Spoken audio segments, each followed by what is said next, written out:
So we are running against the most radical, most incompetent, most unfit vice president in the history of our country. No one respects her. No one trusts her. No one takes her seriously. This is a woman who took yesterday off. How do you take yesterday off? You got 13 days. You're running for the presidency. She takes her time off. I've gone 52 days in a row, and I'm not taking any days off that I can tell you. No, but I think of that. She's taking days off at levels not seen. It's the craziest thing I've ever seen. Maybe she knows something we don't know. That's bad, right? Maybe she knows something we don't know. Does everybody understand that? Maybe she takes a day to study for a simple interview with an Instinct reporter, but then makes a fool of herself with answers that are so crazy. And we'll never forget 60 Minutes. We're never going to forget it. We can't.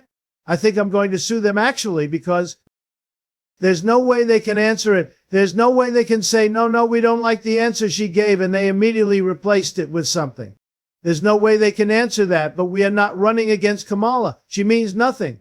She is purely a vessel. She can't put two sentences together. She can't do it. Just like we were not running against crooked Joe Biden, who, by the way, said yesterday about me, quote, "We got to lock him up."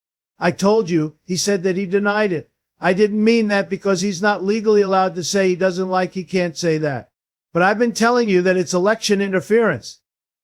This is all it is. He said, we got to lock him up. This is illegal and should cause cases. I mean, look, think of it. I've been under investigation more than the legendary Alphonse Capone Scarface.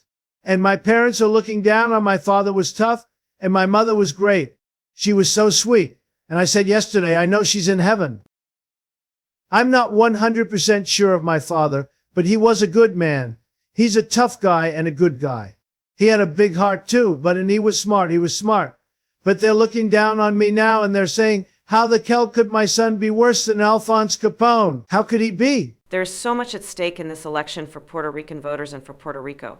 And this election is not just a choice between Donald Trump and me. It is a choice between two very different visions for our nation. One, his, focused on the past and on himself, and the other, ours, that is focused on the future and on you. Puerto Rico is home to some of the most talented, innovative, and ambitious people in our nation. And Puerto Ricans deserve a president who sees and invests in our future. As president, I will bring down the cost of housing, invest in small businesses and entrepreneurs, and fight to finally secure equal access to programs that strengthen the healthcare system and support children, seniors, and working people.